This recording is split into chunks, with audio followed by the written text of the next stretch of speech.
This is what it feels like.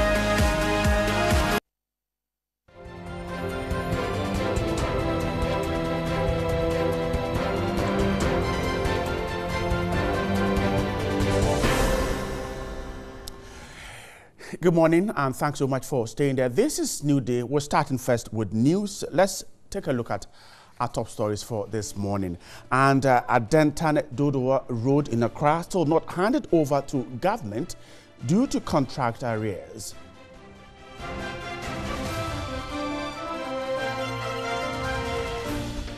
We're still staying in Accra, where the Mahia Bokoboko Oduman Road is yet to receive attention after protest by residents and drivers.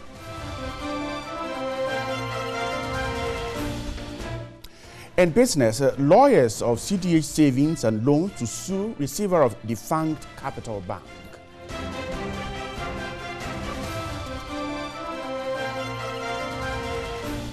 On the international front, we'll tell you how the Democrats managed to capture the U.S. House of Representatives in a rebuke to President Donald Trump.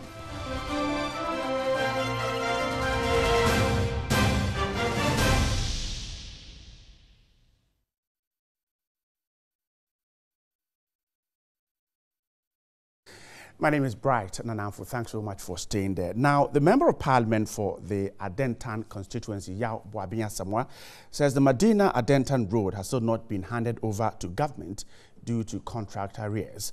He, however, lamented the high accident rates on the stretch. Contributing to the statement on the floor of Parliament, the MP assured the sector minister would appear before the House to answer questions relating to the construction of the Adentan Road. MP for Lejokuku, Dr. Okoboy, in a statement on the floor of Parliament, expressed worry over the spate of accidents on the country's roads.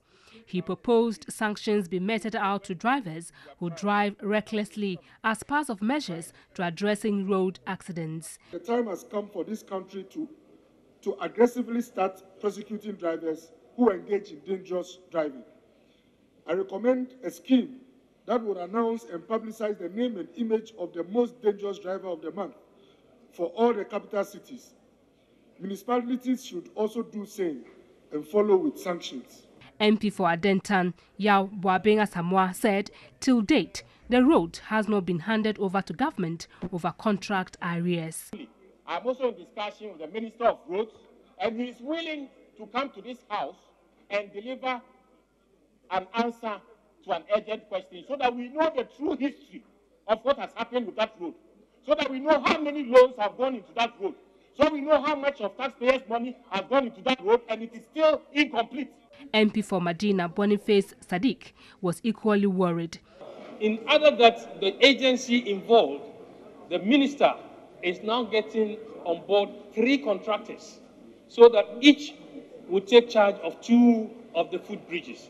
I believe and hope this will be done expeditiously so that lives will be saved. Mr. Speaker, you take the issue of Medina and you realize that the overheads that have been made, the footbridges that have been made, have not been completed. And so people run across, when even they see speeding vehicles coming, they still try to cross. And in that event, they get killed. Mr. Speaker, it is very important that at least, if for anything at all, we should be able to complete these footbridges. Today, we do not have potholes on the motorway. We have crevices on the motorway. Right, Honorable Speaker, when you see the condition that the motorway is in, Right, Honorable Speaker, people are beginning a campaign on social media that we will not pay tolls again on the motorway until the motorway is fixed. Are we going to say that those citizens who want to embark on that demonstration are legitimately doing so? Because, right, Honorable Speaker, when every day you pay 1 cedi or 50 pesos on the motorway. Meanwhile, the Committee on Roads and Highways is expected to visit the area on Thursday to see things for themselves. We're staying on that road because stories being told of accident victims quite unfortunate there. Now, many continue to lose their lives on that stretch as residents wait for November 12 to see if government will fix their bridges. We're told by Bridget Mate that Lillian Akrofi Bediako, a 32-year-old who lost her life on that stretch, had a harrowing experience to tell. Lillian Akrofi Bediako became a statistics of the Adentan death toll on November 2. She was crossing the road around the popular bus stop Filling. She had left home at Sakura a few meters from the highway to buy banku and tilapia for supper. Lillian met her untimely death at the hands of two vehicles. She was knocked down by one, and the second, a taxi, ran her over. Both drivers absconded. Fiancé of Lillian, Samson Bwedi Boafo, was with her when she met her untimely death that fateful day. It happened so fast. Samson wished he could turn back the time. When the second car ran her over, the driver stopped but got scared of the crowd and sped off.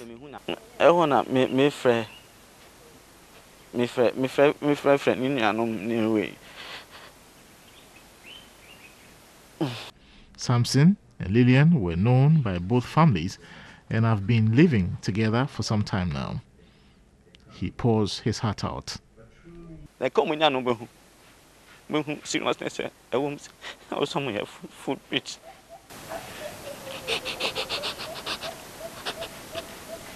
For him, persons in authority do not feel the pain of families who have lost loved ones, hence their lackadaisical attitude having the bridges fixed.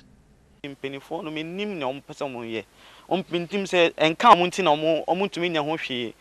don't know what the authorities are doing about it. It has not affected them in any way. That's why nothing has been done about it. They have worried us.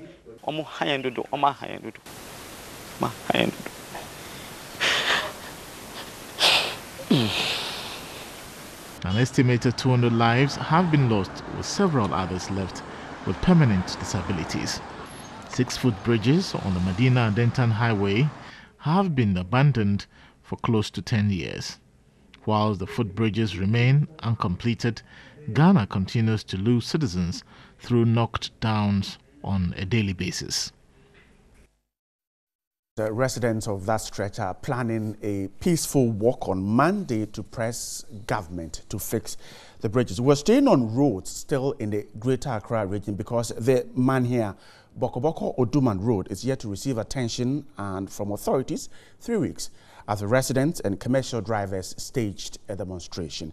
Drivers have promised to stage more violent protest if they don't see any sign of work on that stretch. Manhian, Oduman, Bokoboko, Nsakina, and some 5 other adjoining communities are linked by this feeder road. These areas have become an alternative place of habitation for many people due to the congestion in the country's capital, Accra. However, the constant deterioration of the road linking these communities has taken a serious toll on users. Traveling hours have increased and commercial drivers are at the losing end. If I work for a period of 1 month, I have to rest for a week because my waist aches. My wife is not happy because I can't perform in bed. In the face of slow response to their plights, some residents have voluntarily devised means to mitigate the impact of commuting on the road. Promises by authorities to rehabilitate the road are yet to materialize. It will be recalled that aggrieved commercial drivers plying their activities on the stretch 3 weeks ago protested what they described as gross neglect and disrespect by the Ghana West Municipal Assembly to address their needs. It took the intervention of the Amasaman Divisional Police Command to calm protesters. The demonstration of a poor state of the Manhian Oduman Bokoboko Road is the 3rd in 3 years. But 3 weeks on, nothing has changed. The Oduman community, for instance, had its culverts constructed after their first protest in 2015, but subsequent protests have yielded nothing. Ibrahim Musa, a native of Oduman and the head of the Taxi Drivers Association at the Oduman Health Center, is worried about the frequent breakdown of vehicles. He shared some unfortunate experiences in his 7 years driving on the stretch. In your patients in your Oduman hospital in Keti Amasama, Mefe Egboye in Lolem because of road there he won.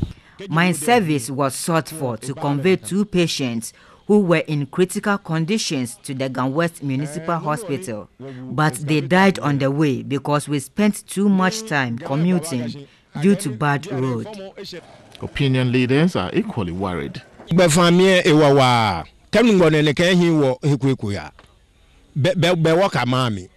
Traveling is difficult in this part of the West municipality, especially when it rains heavily. Most of us are trapped indoors because our road is in bad state. The drivers have since promised to stage more protests if authorities do not show commitment to rehabilitate the road this year. In other stories this morning, now, what will compel a Ghanaian legislator to ride a bicycle to work? Well, Evelyn Tima has been finding out how the sitting member of parliament for Kumbungu, Ras Mubarak, is protesting fuel price hikes and the high cost of living by cycling to work. 8:40 a.m. Tuesday, MP for Kumbungu, Ras Mubarak, riding on a bicycle. This is unusual. According to the opposition NDC member of parliament for Kumbungu, he is up to the task, 17 kilometers daily to and from work, Parliament House the destination, and he is prepared, safety first, as he rides along. This is fresh coconut juice, no additives.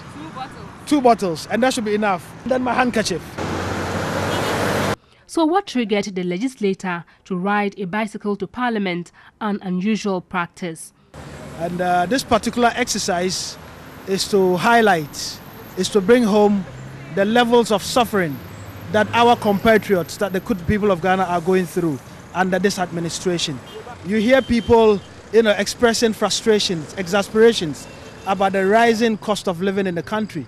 And I sincerely believe that as representatives of the people, it is our duty to voice out the concerns of our constituents. Riding bicycles to the workplace is common in other parts of the world.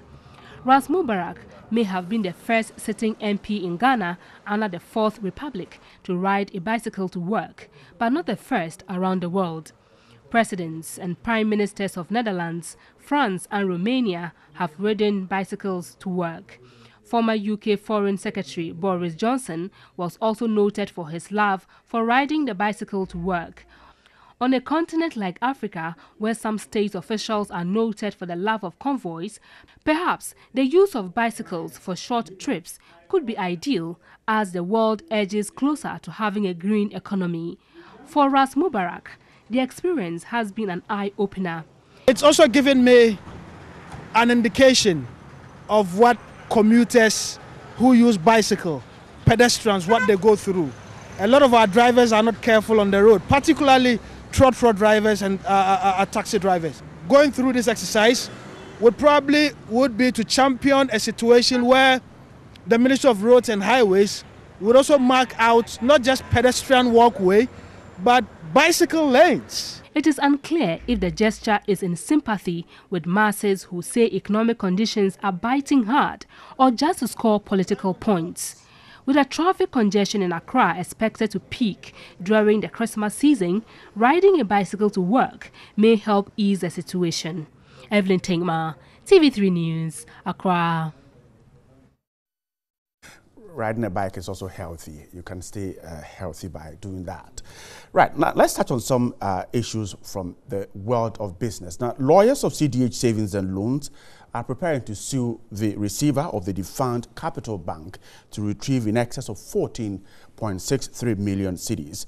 The managing director of CDH Savings and Loans, Martin Asamoah, however, says CDH legal team and that of the receiver had several meetings and agreed on a set-off payment plan. Hence, the decision to go to court was surprising. An email dated Wednesday, February 14, 2018, from Joe Deborah at firstlaw.org, addressed to asamoah@cdhgroup.co, shows Capital Bank owed CDH savings and loans in excess of 26.28 million cedis, while CDH savings and loans owed Capital Bank in excess of 11.65 million cedis. The two parties agreed to set off the figures. Managing Director of CDH Savings and Loans, Martin Asamoah, indicated the lawsuit by the receiver of Defiant Capital Bank for 100 million cedis was actuated by malice and utmost bad faith. We agreed with the receiver's lawyers. We sat down, we had a meeting, we looked at the figures, what they have in their books, what we have in our books, and they agreed that, yes, the receivers of Capital Bank is to pay CDH Savings and Loans an amount of 14.6.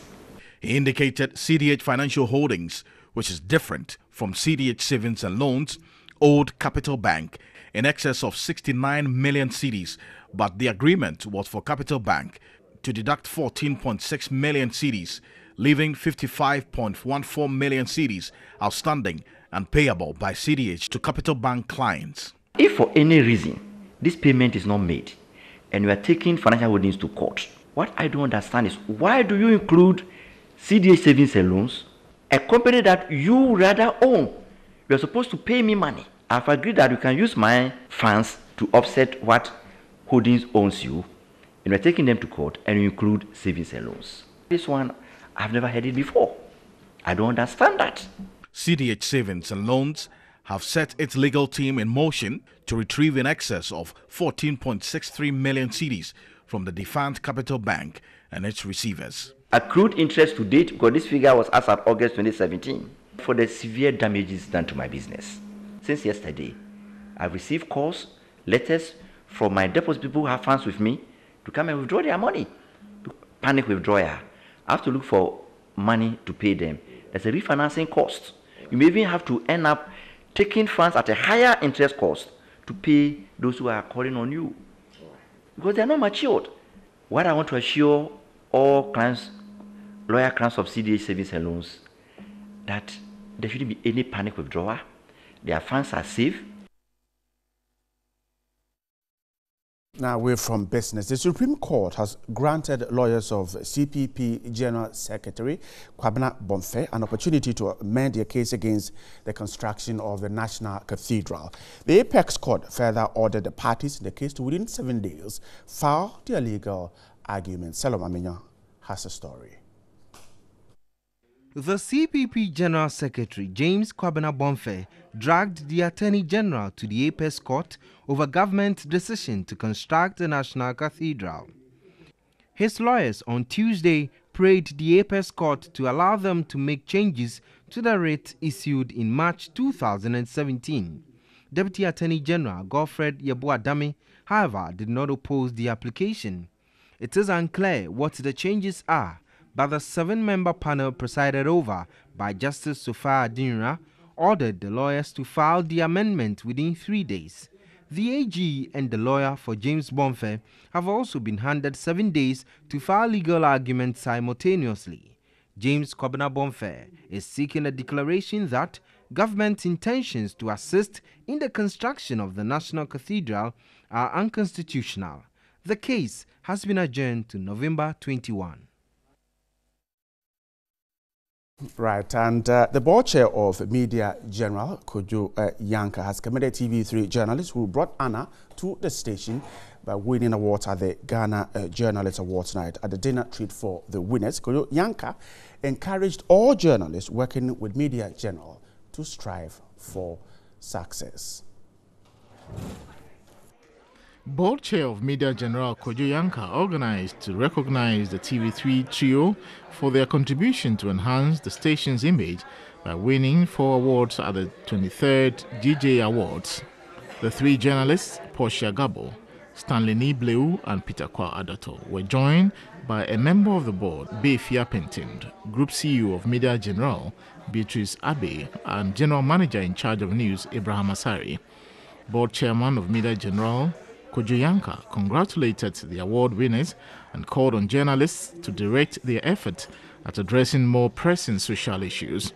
A member of the Media General Board, Befia Pentin, encouraged the news team to continue to be more innovative to touch the lives of viewers. It's always good to associate yourself with successful people, and you are making us proud all the time, and we are very happy that we have such good outcomes from what we do.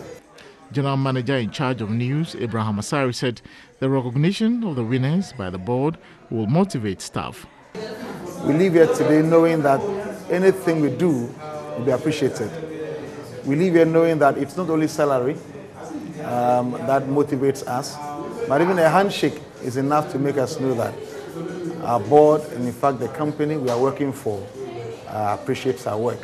Portia Gabo, who was accompanied by her husband, won the environmental electronic category with a 2017 story which highlighted the effects of plastic wastes in the country. I'm honored to be here, and I want to say a very big thank you to all of you for all that you've done for us. I keep telling myself that my best story will be my next story, so the best is yet to come. The TJA awards you the best investigative reporter.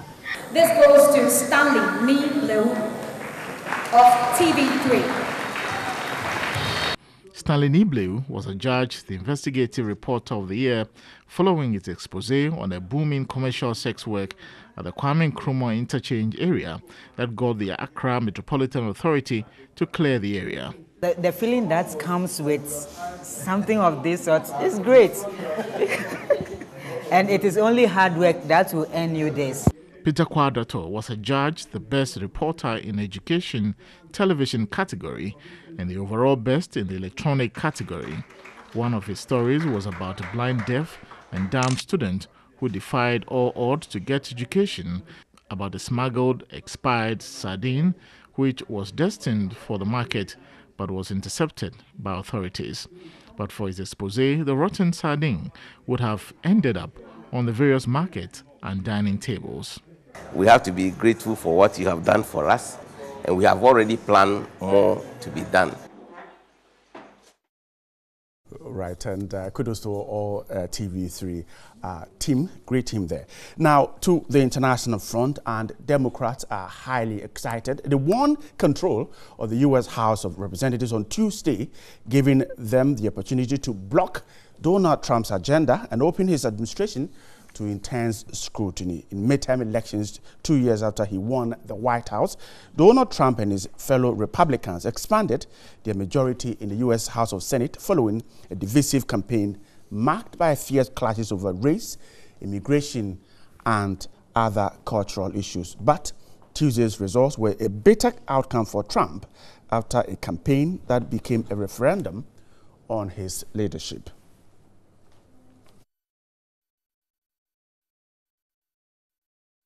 And of course, we'll tell you more about what happened in the United States later on right here on TV3. Thanks so much for your time. That's how we wrap up the news. There is more on the show as Johnny and Amma take their seat.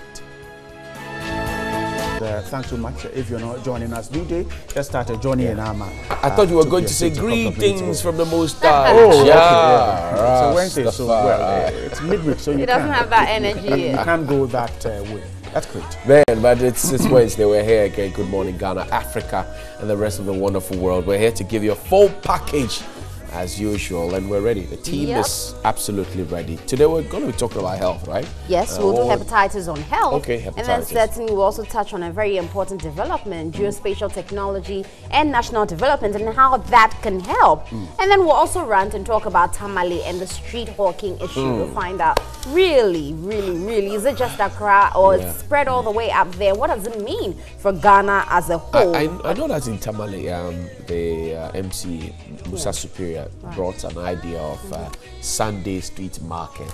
So he demarcated some of the areas for street markets. But I think the people have misunderstood the concept of the street market. They are now spreading it to some areas. But anyway, Vodafone is also promising as the smartest choice for your business now. Go for smart business from Vodafone and experience real flexibility, convenience, and productivity. Smart Business from Vodafone allows you to create your own customized data and voice plan to suit the unique requirements of your business. Whether it is airtime for your workers to make critical calls or data packages for email and digital marketing, we have got you covered. Also, you get to roll over your unused data to save some cash for your business. Move your business into the future with Vodafone Smart Business. You can call them on 0302 334 040 or 0800 10000, or you can visit them on www.vodafone.com.gh/business/smart business to build your own plan. Vodafone says the future is exciting.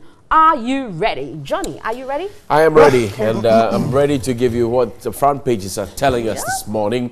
The BNFT starts its off, says ready market for farmers as GCX commences trading, and local textile manufacturers back government's turnaround initiatives, and non-revenue officers join the looting of IGF in Sunyani West District. CDH clarifies position on defunct Capital Bank debt. They're heading for court. That's the understanding we get from them.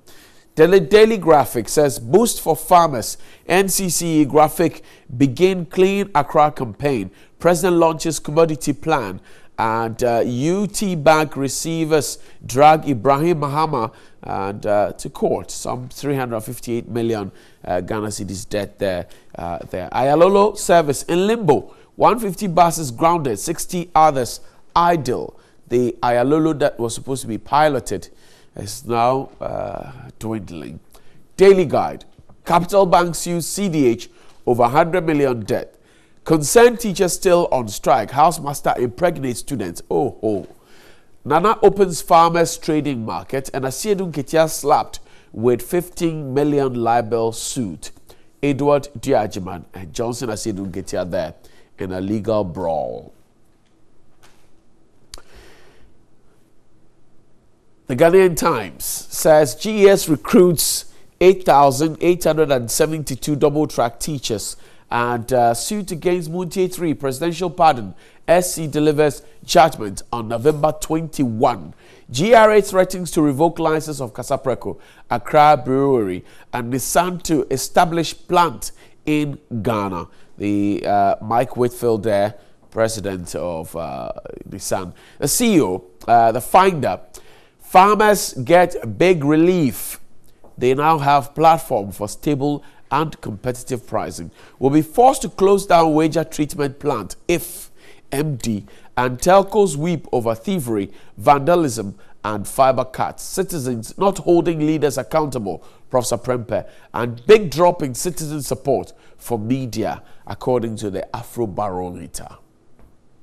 Today newspaper, Osei Amiel dispels rumors over Sujaman's seat, and government posts teachers for second track. Why Iyoko boss was suspended. I thought Iyoko was also going to explain to us why they issued a statement. The Daily Statement. Time to create formal market, says President. And Rebecca Royal couple champion reading at Roman Bridge. Ex-SHC MD for court over 1.6 million robbery charge. And Mahama stripped over Dumso. JDM's mess cleared. Ghana saves 586 million cedis. The Independent newspaper, South African ambassador hints on readiness to emulate Ghana's digital address system. Ghana News Agency to use digital platforms to enhance news delivery. Kofi Uzu is out there as the boss at GNA. Gold Street Business. Manufacturers transferring tax stamp to third parties. GRA expresses worry. I told you so, GRA. People will look sharp for you. GCX traders on Thursday, trades on Thursday, but no trading information provided. The Ghana Commodities Exchange is traded, but no trading information. And Daniel Mamitete, Reverend SEC CEO, has his photo there. That's about it for this morning on the front pages. Yes, of course. Did the South African ambassador really say that South Africa wants to replicate what we did here? Maybe they are seeing what you are not seeing. So, okay, exactly. That's okay. Well, but you see, why not? I mean, whatever is good, you can replicate. I think that see, the document that sets up the whole thing is good. Yeah. It is the implementation on the ground. So the South African replicate document. You replicate what the South African ambassador has all gone around. But anyway, guys, let's take a break. We'll be back to continue the show with an interview concerning geospatial technology and national development. Let's step on it.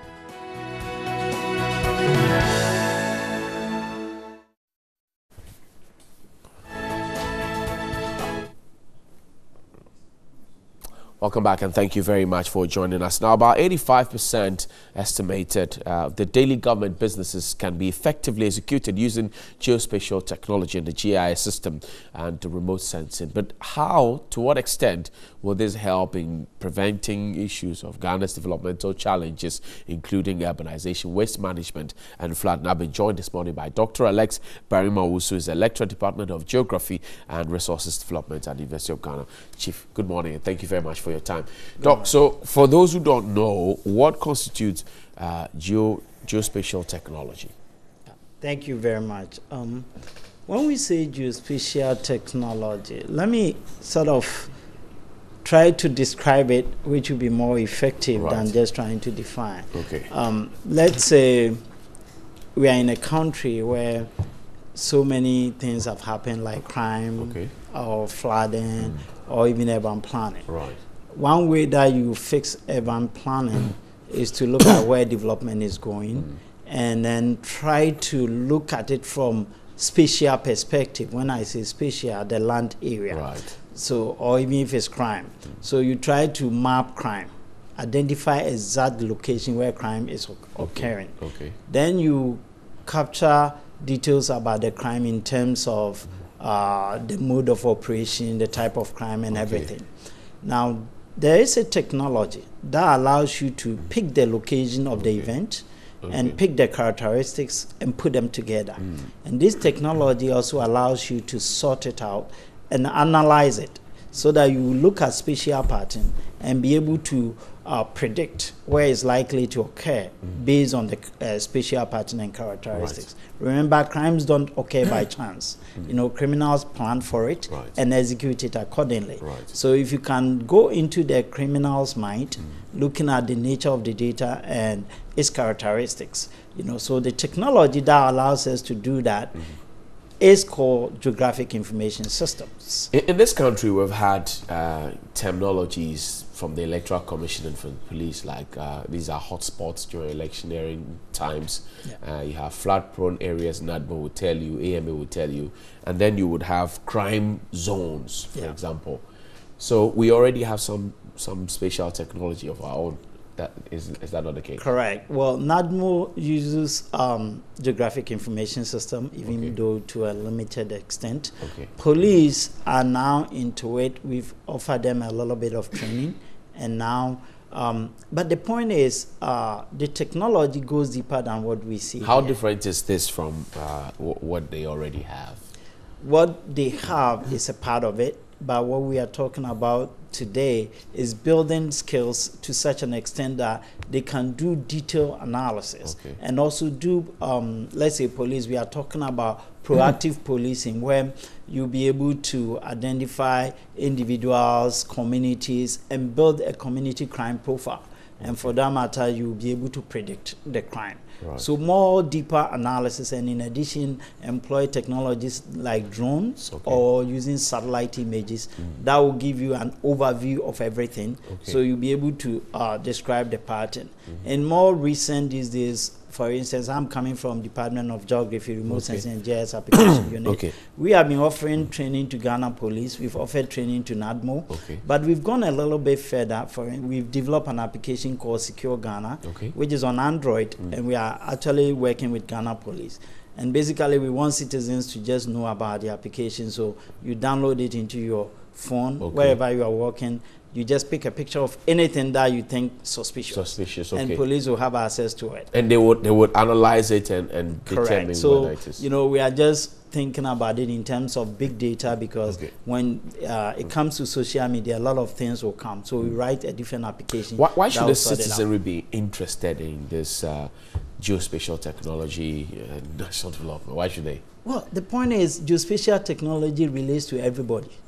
Every day you use geospatial technology. Okay. And not only for crime, but for instance, you wake up in the morning, you want a place where you can even buy, say, ECG credit, for example. We have developed an application that has mapped all ECG vendors in the country, and it's online, and there are times of operation. So you can quickly search and be able to determine where they are. And in fact, one thing that you might not know is that if you use an Android, Google is tracking you everywhere using geospatial technology. So on your phone is mapping everywhere that you've been to since you started using your Android.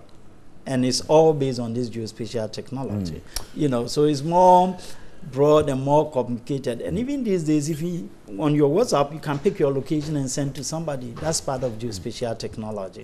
Can private, you know, individuals and corporations take advantage of this usage of the technology? Very much. So, I mean, maybe you might be aware that coming Friday at the University of Ghana Great Hall, we are actually doing a forum inviting all stakeholders, private and public, to be there from 9 a.m. up to about 1 p.m. And we are going to show a demonstration of all these applications that private companies, for instance, we have an application that is on a marketplace for billboards, for example. And then we developed several different applications for real estate companies, for insurance companies. All of them are available. And so they can actually take advantage of it and use it. If this helps with waste management and urbanization and all the issues in between, how come we don't have a lot of investment going in that direction? What's the problem, and how can we improve it? Final question to you. Well, that has been the problem, because we realize that the policymakers, so to be, let me put it in quotes, have a limited understanding of the potential of this. Because have you explained this to them? Well, I have. I made an effort. I think last year I met the vice president, and we spoke about how we can put more investment into this. He was very willing, and because it's actually going to be the same technology we use for street naming, we use for property identification, we use for your spatial planning, we use for our crime, almost everything. You know, so it's about time all sectors put money into it, especially government departments, and that's why we are inviting all of them. How much are we talking about? Oh, it's a huge investment, but it starts on a small basis. For instance, just put a small money there and get small money, like how much? Well, let's say you put even 100,000 and get experts into it. They will develop something, because we have to work on agile basis. So you develop something, you move it further, and then you improve the technology as we go along.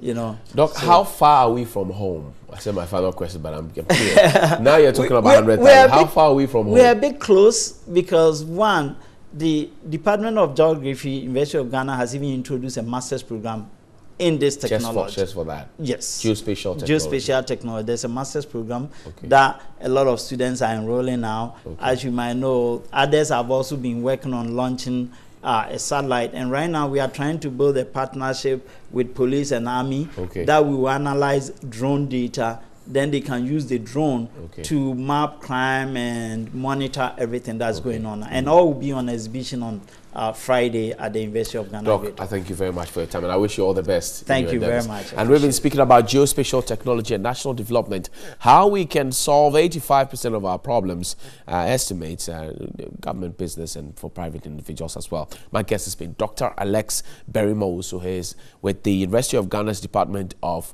Geography and Resources Development at the University of Ghana. But let's hit the streets now. We're going to Tamale, Kaula this morning. We're talking about street hawking as it pertains to, let me say good morning to you, Honorable Mr. Superior there.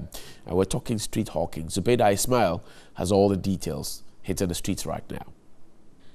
The Tamale Metropolitan Chief Executive, Musa Superior, once again has begun his decongestion exercise.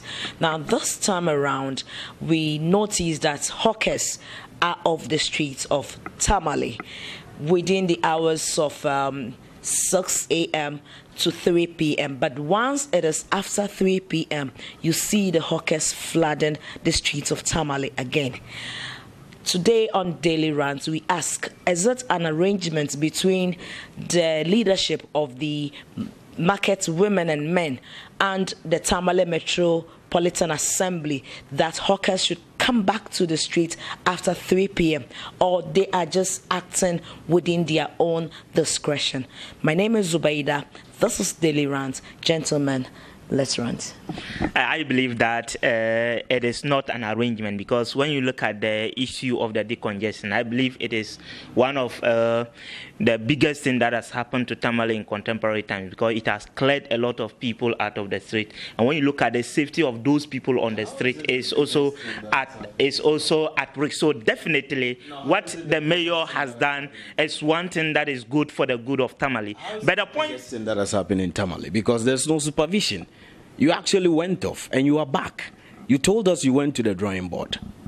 You are back again. So we were expecting some sort of supervision, because it looks as if, I know that the mayor is not in town. I don't know whether he's back from UK.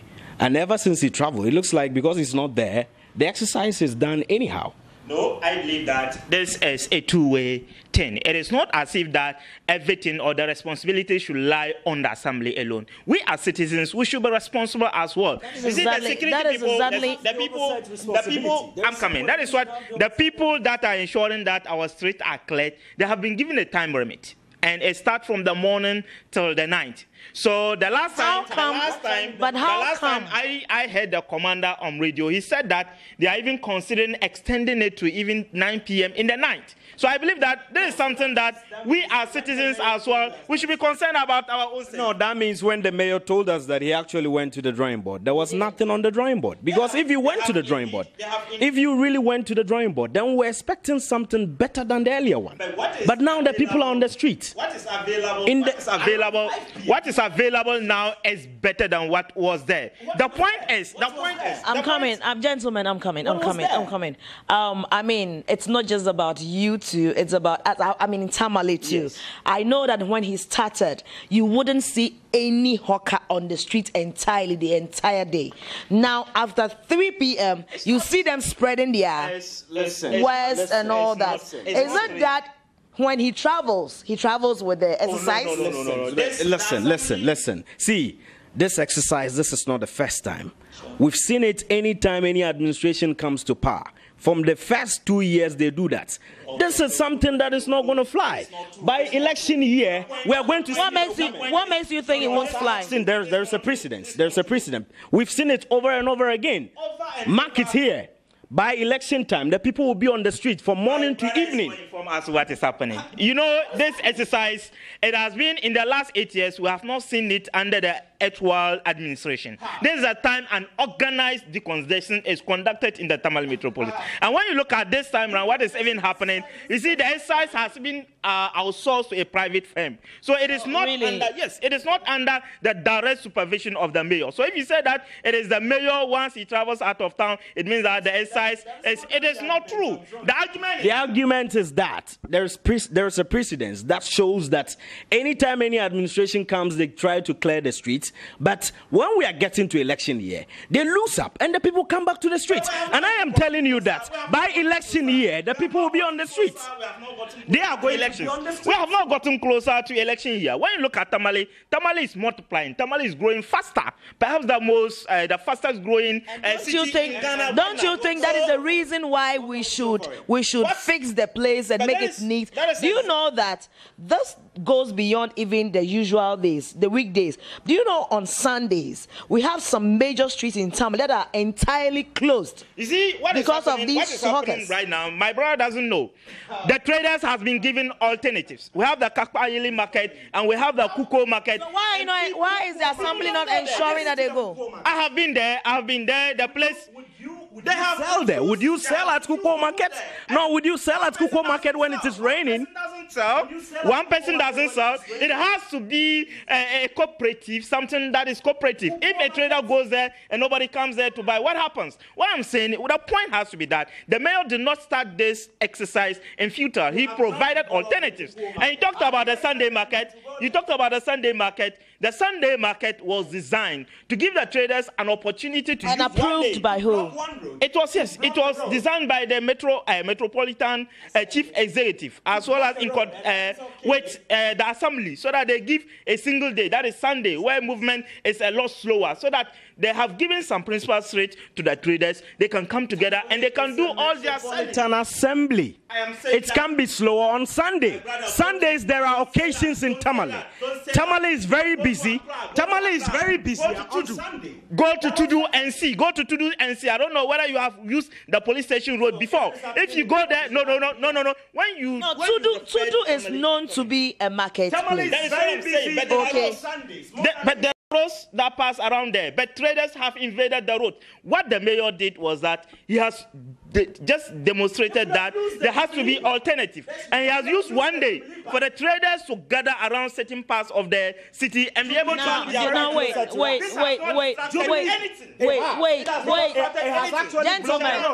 Gentlemen, wait. A road in town, the center of town. Hello. Okay, calm down. This road we are talking Sharon. Zenith Bank is right in the center of town. And you cannot block the road for a market. That is what I'm trying to talk about. Before the decongestion, all those places was taken over. Before the decongestion, in the last 8 years, that street was completely taken over. So if the mayor has cleared it from Monday to Saturday, and he has given the traders a single day to trade there, I don't think there's something wrong with that. We are not. There's nothing wrong with because that. you cannot block a major street like that. It's not a major street. It is. It's the main street. It's the main street. Let's get it clear. Let's get it clear. This is a street that is not on the high lane. Are you getting the point? What street are we talking about here? We are talking about in front, directly in front of Zenith Bank. And that is not on the main highway. That's the main highway. The highway is there. The highway is there in front of the Zenith Bank. You cannot call it a highway. What we are saying is that people have been given an opportunity from Monday to Saturday to stay off the streets. Now let me ask this question. Sharon, let me ask this question. Now, we say that hawkers are cleared off the streets from Monday to Saturday. Understood. So Sundays, they are given the opportunity, which has been approved by the mayor himself, that they should come and sell. No one would say no to this, but blocking portions of the Tamale Highway, do you know that when visitors are coming, if the president is coming, he wouldn't say because today is a Sunday, I won't visit Tamale. So they come and they bump into this. An ambassador is coming, he comes and he bumps into this. Is it a good sight? We all know the principal street in Tamale, and none of it is blocked on these days that we are talking about. Look, let's get it clear. You see, the highway, not even 100 meters part of it is being used to sell. You get the point. So what we are saying is that if the mayor is ensuring that this congestion exercise is going on, our people in the last 8 years have had the freedom. I'm not against it. See, it is a very good exercise, but the point is, you cannot block such a street which is right in the center of town. This is where visitors will pass when they are entering Tamale. If you want to give them a day to market, you could give them Jubilee Park, which is very close to us. Why?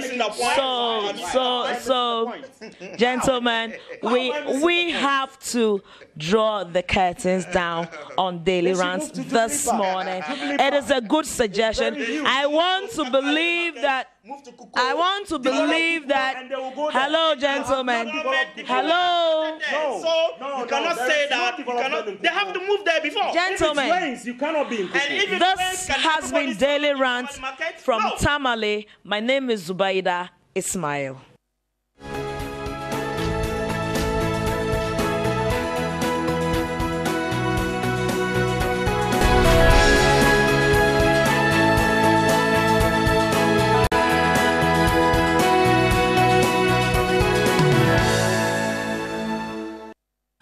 Thanks so much for staying there. Now, to the newspapers this morning, all of them carrying the Ghana Commodity Exchange story. BNFT says ready market for farmers as GCX commences trading. It started yesterday. Daily Guide has a different story. Seydou Nketia slapped with 15 million libel suit. Daily Graphic has that story of the opening of the commodity market. We'll take a look at that plus some other interesting story. You remember the Yoko issue. We'll tell you exactly where we are with the release of a statement from Yoko and the NDC. My guest this morning to do the talking from extreme left. He's a member of parliament for the Ablekuma Central constituency. He's a member of the NPP. Honorable Ebenezer Nate is here. Good morning. Good morning, Brian. And thanks so much for joining us. Thank you. And also the communications director of the PNC, Manuel Wilson, is also with me here. Good morning, too. Good morning, Hope Bright. You're doing great. By God's grace, and you? I am good, too. Thanks for coming. And member of parliament for the Damongo constituency, a ranking member of the Mines and Energy Committee of Parliament, Honorable Adam Mutawakelu, is also here. Good morning, too. Good morning, Hope you're doing great. Thanks for joining us. Now, let's start our conversation this way. Let's take a look at the statement from Yoko on the suspension of the Eastern Region Officer. Now, if you take a look at the letter from Yoko, it says, and I'm reading from the Bay team, it says that the attention of the headquarters of Economic and Organized Crime Office has been drawn to a publication in the Ghana web caption, prosecute your corrupt officials first, Yoko to government. Now, Yoko is an institution, or Yoko as an institution, disassociates itself from the said publication. The statement made by the Eastern Regional Director, Fred Jenny, is an expression of his personal view and has nothing to do with the office.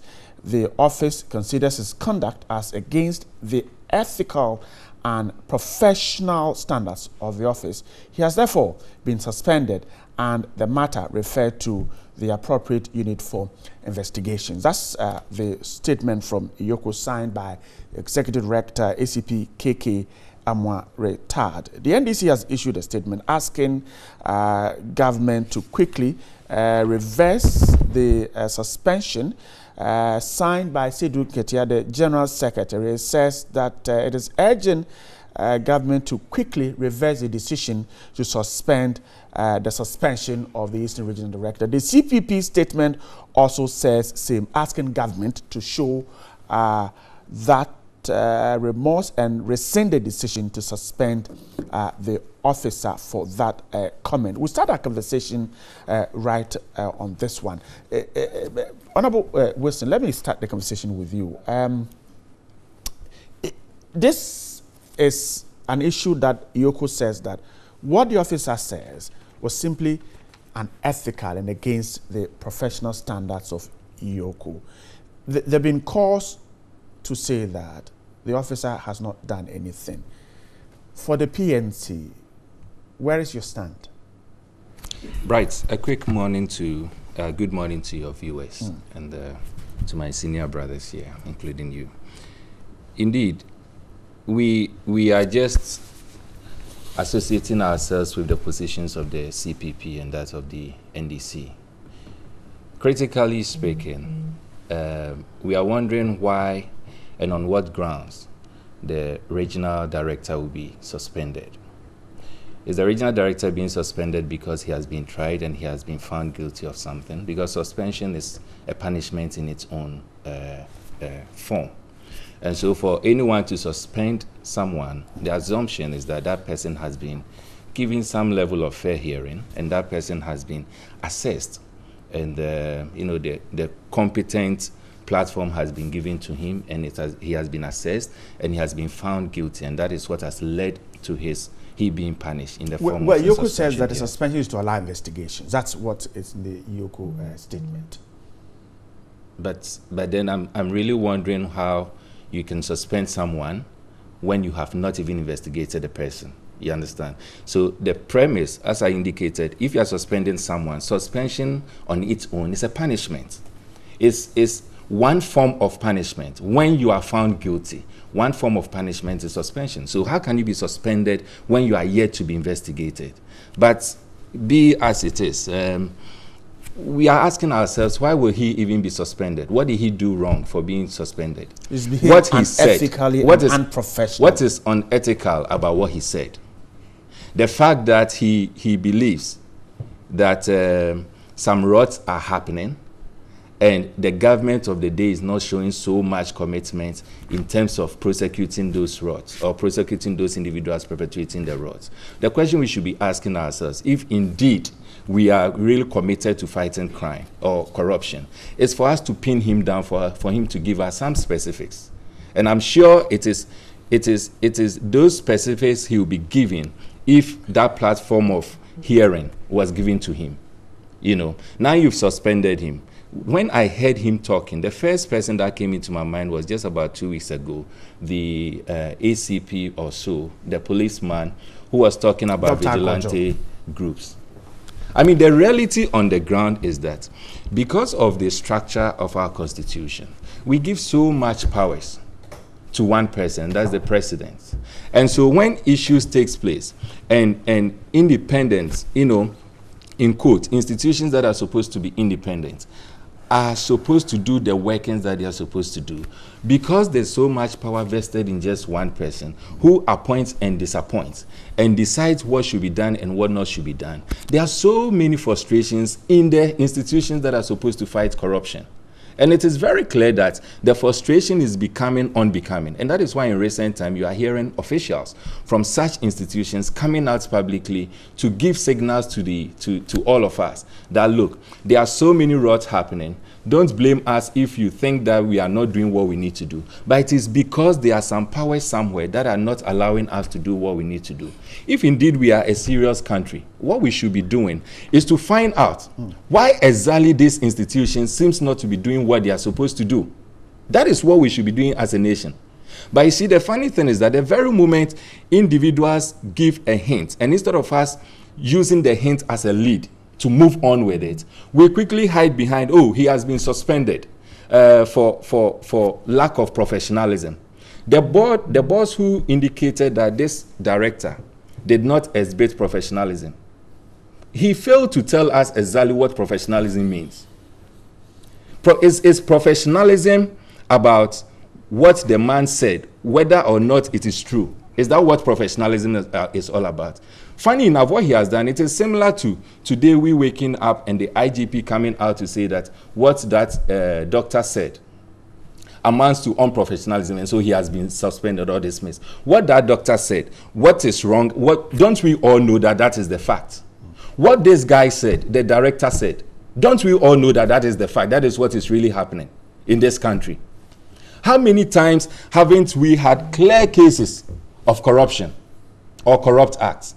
And instead of investigation taking place, the next moment, all we hear is that, oh, we've gone through it and we realize that there's no evidence, and so we've thrown it aside. Let me give you a typical example. Quickly wrap up. Let me give you a typical example. And that has to do with our former president of GFA. Isn't it ironical that the same information that was given to the investigative team in this country is the same information that was given to FIFA? FIFA investigated that same information and they found this guy culpable. That same information was given to our investigative body here and we couldn't find him culpable. It means that there's something fundamentally wrong as far as our institutions in this country are concerned. We've not been told if investigations have been completed yet, as far as that issue is concerned. Yeah. We've not been told yet. Well, that is yes. That's fine. So wrap up for me. Let me. Well, so all I'm saying is that just like the NDC, just like the CPP are calling for the reinstatement of this man, we are also doing the same. We are associating ourselves with the positions of these colleague political parties on the ground that we want fair hearing to take place. Okay. And as far as we are concerned, you don't suspend someone before giving him a fair hearing. It doesn't gel. I'm grateful. Honorable Mutawakilu, before I get to Honorable Ebenezer Nati, Yoko's argument is straightforward. What he's done is unethical and unprofessional. I'm sure you've listened to what he said. Is that what you saw too? Unprofessional conduct, unethical conduct? Thank you very much. Good morning to our cherished viewers, more especially the good people of Damongo constituency.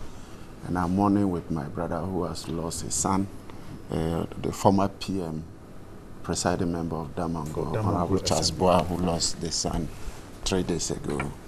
May his soul rest in peace. First and foremost, before I get to that point, since this government came to power, the issue of fight against corruption has turned out to be fight against agencies that are supposed to expose, investigate corruption cases. That is the turn of events since they came to power. Anybody who intends to fight corruption is being attacked by this government to ensure that they silence them and nothing happens. For example, take the Auditor General. When he came out publicly to announce certain irregularities that are ongoing, what attack did he get? They attacked him in a bid to silence him. And their motive is that if he silences the agencies, then nobody reports about corruption. Take the special prosecutor they themselves brought. What have they done? They made sure that he had no resources to work. And when he complained, the Attorney General and Minister of Justice attacked him just to silence him. They attacked him how? He said he's not being grateful. Okay. He said, if you think he's that's not being grateful, and the move the statement he had made is unfortunate. That easily tells you that they want to silence the special prosecutor. 3, this man has made a statement. The fact of the matter is that, is it true? If it is true, then he has the right to do. If you want to investigate, why suspend him? And let me say instances where correction is being shelved, investigation is being set up, and the person is not suspended. First and foremost, busts. When the 5 million contaminated fuel was released, we called for investigation. They hurriedly put up BNI investigation team when the minister has put up an investigation team. While the BNI, they came out with the report, the man was still in the office. Nobody was dismissed.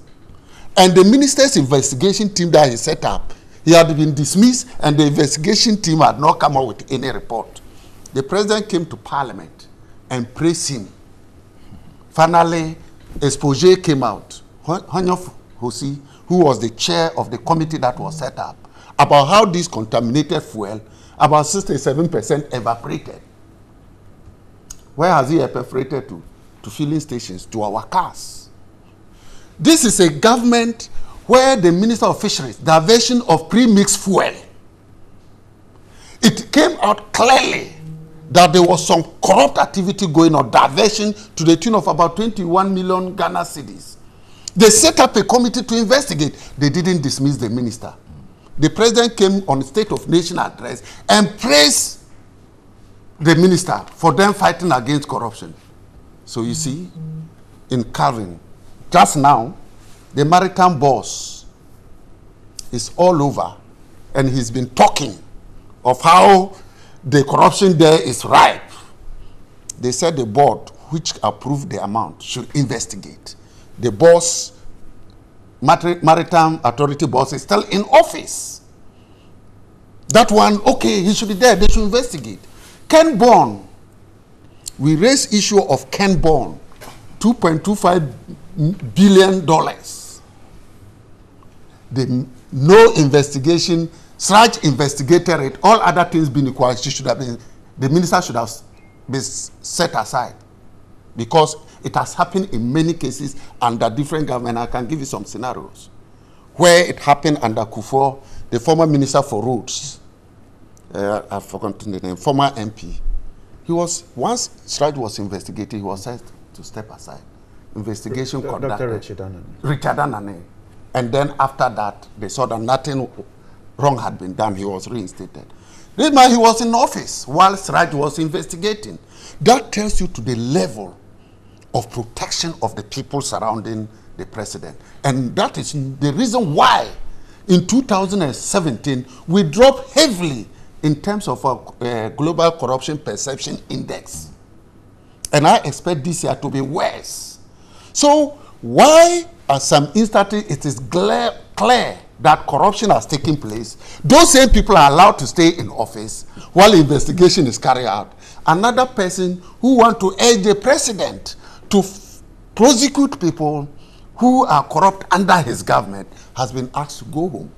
So it is clear that the motive of this government is not to fight against corruption, but to kill anybody who had the energy to expose corruption. He spoke about Nyantechi issue, and he said the docket hadn't been ready.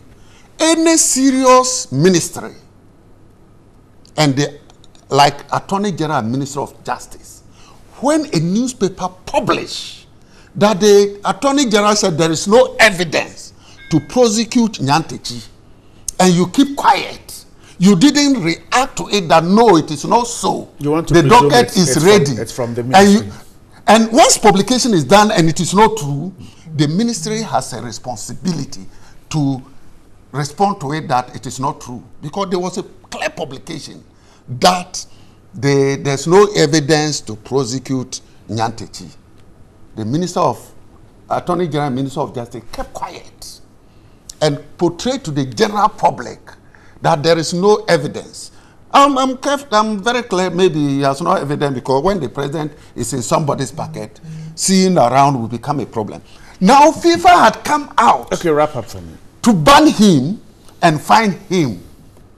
Now, when they started attacking you for that publication which you didn't respond to, you now say, oh, the docket hasn't been brought to me. So assuming FIFA had not banned him and fined him, it would have just been assumed that the newspaper publication is the truth. And that would have been the position of Ghanaians. So they will always do everything to protect their own and ensure that corruption actually thrived, and try to all agencies that are supposed to fight against corruption, expose corruption, will be fought against. And that is the government we are today. Honorable Ebenezer Nate, now, your cause argument is what is being kicked against, that the officer has acted unethically and unprofessionally. Do you also think so? Well, good morning, and let me say good morning to our viewers and to my constituents, the people of Ablekuma Central constituency. It is through their mandate that I'm here.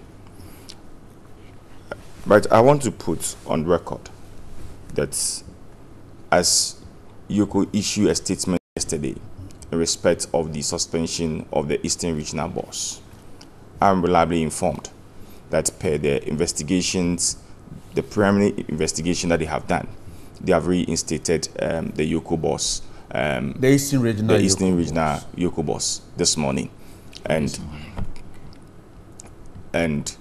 he's to report to work, and I mean, continuing what he was doing as an Eastern Regional Boss. But the question that we need to ask ourselves, what exactly did he say? From what you read from the statement, is different from what was published yesterday in the newspapers.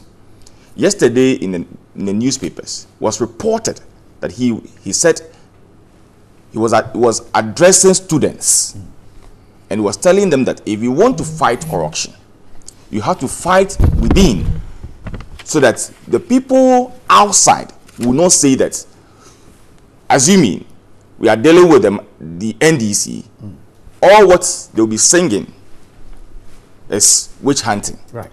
So when you fight within, if you fight your own people, nobody out there will say that you are witch hunting your opponent. And for me, yesterday I said on one TV station that for me, if that indeed the statement that he made, I see nothing wrong with it. Did you hear the statement yourself? I've not seen the video. Okay, all right. But if indeed that's what he said, I don't see anything wrong with it.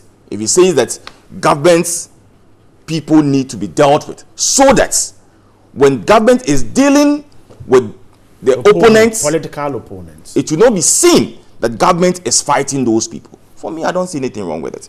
But when you try to bring politics, we can also give you examples. We are in this country. When we went to Brazil, and the one who directs you to go to the markets charge you a different price, and the commodity that you're going to buy in the market is also different price. When a committee was formed, a commission was set in place, at the end of the day, the former president clapped for the then minister and asked him to come and dine with him at the Flagstaff House. That is what he did. So if he tells me that somebody is in post, and therefore, how can the investigation be done? All the allegations leveled against government officials and CEOs in this present administration have been put before a committee to investigate it.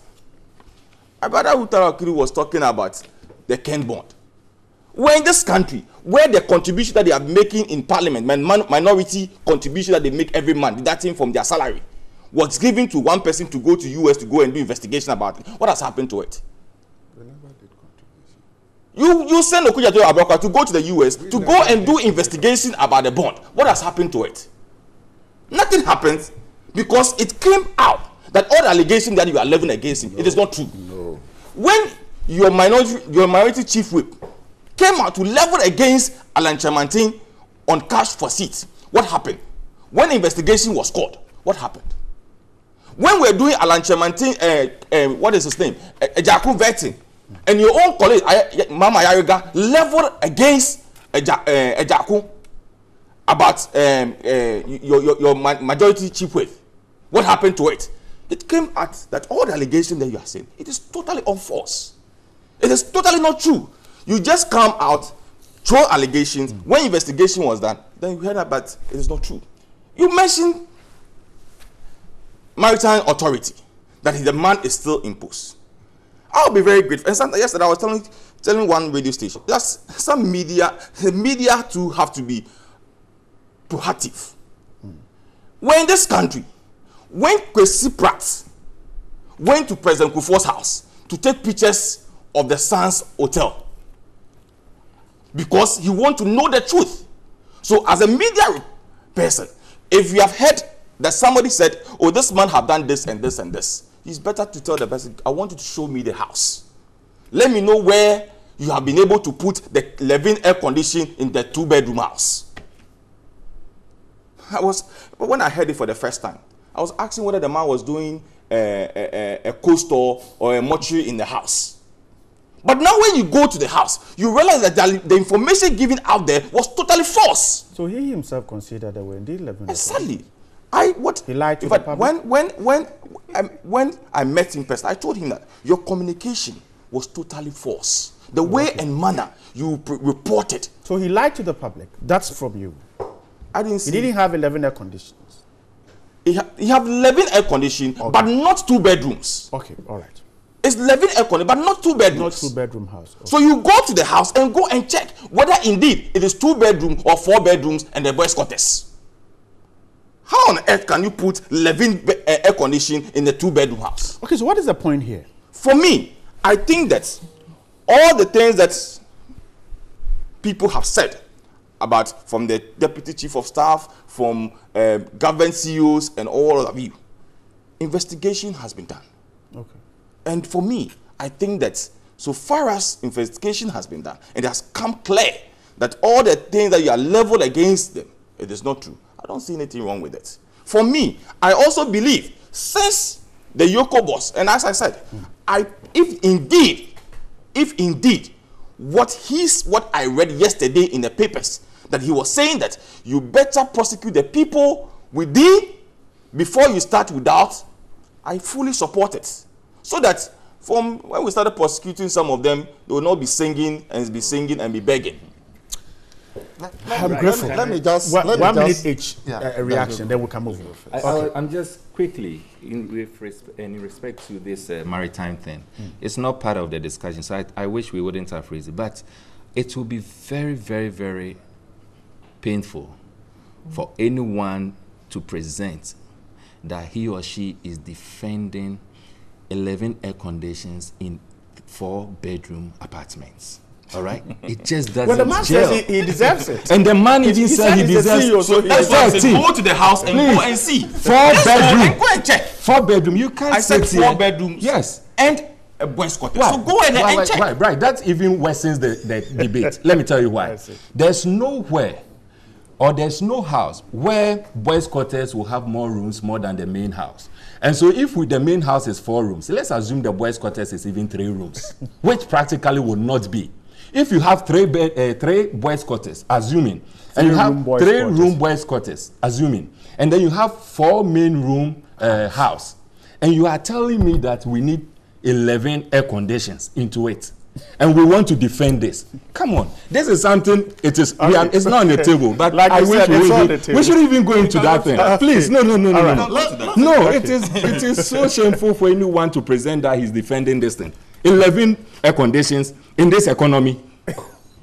Let me make it clear. I said people were left in the office and investigation carried out. Somebody fighting against corruption was suspended. He has not been able to defend that. But let me go to 2014 World Cup. The President Mahama being a responsible president and ensuring that the right thing is done. When it came up, he set up a commission that was viewed by the whole world, in people of Ghana. Findings were made, a report was written and submitted. Was the minister there in office? Let me tell. Was the minister in office when the commission was set? Let me be very clear that when it came to your outfit to implement, because you came in when the report was ready, meet the press. President Nana Akufo-Addo, a question was asked about the report. He forgot about the report. And is that the president who wants to fight against corruption? Your predecessor had done investigation, a commission was set up, findings were found, a report was written, handed over to you, because it came at the tail end of 2016, for you to implement. And you put it down and forgot. Even at the press, you boldly told them you have forgotten. And up to date, you haven't given us the status of implementation of that report. Now, cash for seat. It was clear that the minority brought a motion because the president had already declared the Minister of Trade that he has not done anything wrong. And the minority said no and brought a motion to Parliament that brought about the setup of the committee. How did it end? It was majority decision, you push it through because we didn't accept the report. The minority had their report and majority had their report. So don't talk as if it was a unanimous decision by Parliament. No, you are a second time member of Parliament. Careful. You are a second time member of Parliament. You are a second time member of Parliament. Has there been a committee being placed in Parliament where we have a minority? Yes. There can be majority decision. They have spoken twice. You do say. Read every report that has been submitted by committees in Parliament and any other committee. Conclusion, it could be majority report or consensus. That means all of us agreed. So always read the conclusion of any report that we submit. But majority report doesn't mean that so the report that you passed was majority report. No. Because if it's a majority report, does not mean that the members of the majority alone go ahead. Let's clarify this. It does not mean that the majority the argument, can we not clarify? Minority. Let's We're clarify not part this. of it. The fact, the Honorable Mutakili, the fact that the minority rejected the report, but it was agreed on by the House. That's it. But the minority rejected it. Yes. Okay. Let's move on. Let me give you the final word, and then we'll touch another issue. Honorable Nati. Right. If a committee is set up, an investigation is done, and we have even 2 or 3 people saying that we don't agree to the decision, that the recommendation that we have put down, and majority says that we agree with it, is the committee's report. Of course, that is accepted. It is just like but what in Parliament we have majority and minority. Yes, we must be careful. Don't mix this one up with when a committee is set up and majority. We minority have a position. In Parliament, minority has a position. And majority, which is MPP, has their position. So if we, the minority, decide that we are not taking part. That is the NDC in general. So it is not like any other committee that has been set up by a body and you vote that report and it is majority. by both sides. We, the minority in NDC, said that the findings of the report, we don't agree because at the outcome, we have findings that should have been included in the report and the majority refused. So we abstain. So in this case, NDC abstain. We refuse to support it. Okay. Right. Quickly. We have a committee in place. Members of the committee, both minority and majority. At the end of the committee's meetings, recommendation is made. The recommendation comes out as the committee's reports. As the committee's report, we don't come out and say that one side cannot abstain. No. If you decide, we can't work out. I gave you the chance. When you are talking, I gave you the chance. How many members do we have from the minority being part of the committee? If one person decide not to be part of the committee and the others decide to be part of the committee, does it mean one person's decision override all of them? But you recall there were two reports. Were there two reports or one? There were. For me, so far as I am concerned, there was one report. Because the minority report they claim is not a report. Okay. Let's move on. You should understand one thing. I want general public to understand. Yes, let's move on. We always do our committees based on ratios of the MPs. We have 169 MPs as against 106. So you take 169 over the total times 100, you get about 61%. So in every committee, 61% is majority, that is MPP, and 39% is minority. That is how we recognize it in Parliament. So when, as ranking, there is a report, and we decide that from leadership, per advice, that we, the minority, are not taking part. That is the 39%. Are not taking part. So it becomes only MPP report. Okay, I'm grateful. Now let's start the daily graphic. The president has yesterday rang the bell to launch the Ghana Commodity Exchange platform for buying and selling agricultural commodities in the country. The platform, which is first in West Africa and the third in Africa, will link food crop producers to buyers to secure competitive prices for their produce, provide a guaranteed market and storage of quality graded grains and cereals. We're told that the exchange works on the warehouse receipt system. So a farmer, for instance, with a minimum of 20 bags of, say, maize, can deposit that produce at any of the exchange's warehouses where they will be tested at a laboratory, graded, and deposited at the warehouse. Now that farmer then carries a certificate, after which he can use that certificate in exchange for cash or keep it until the lean season when he agrees to sell it, thereby avoiding exploitation by middlemen. We're told that that farmer can also use that receipt as collateral for loans from an array of banks that the state-owned exchange is working with. Honorable Zanati, this is good news for farmers, but is it, can it resolve the problems that farmers have as far as marketing their produce is concerned? But I think that yes, it's a very good news. But I also believe that there's a need for more educations to be done, because it is not all farmers that I believe that are very elite and can go through some of these process. And I also believe that this is also going to help our farmers, because we always hear from the news whereby there are a lot of foodstuffs here, it is rotten, we can't come to the market, there's no market, there's no this. So this platform will enable the farmers to advertise their goods, know what to do with it, know where to go, and those who are going to consume it. Apart from that, when you go through the process of the registration, you know that I have 20 or 50 or 100 bags of maize. We know that within this short time, I have this certificate, and I want to go into the next farming. this is where I can use my certificate to secure for a loan and then go with it.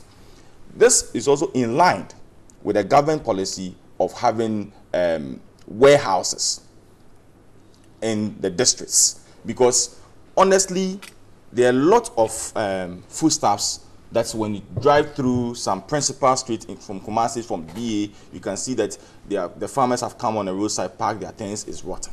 But if we have a warehouse, all these things goes to the warehouse, and then from there, the process is being started. And so I believe strongly that this is a welcome call for the farmers. I'm only praying that much education will go into it to enable our farmers out there to also benefit from it. Other than that, if you are not able to educate them, if you are not able to give them enough resources, if you are not able to teach them what exactly they are supposed to do, it ends up by becoming just a platform that will not be beneficial to the farmer. So I think that there should be more education to that, and it will really help the farmers. Okay. Wilson, now, the commodity exchange thing, we're told is a plus because of post-harvest losses, farmers are unable to access loans. So it was launched yesterday, we're told it started operations. Perhaps one way our farmers will now be able to say that they are being recognized for what they're doing.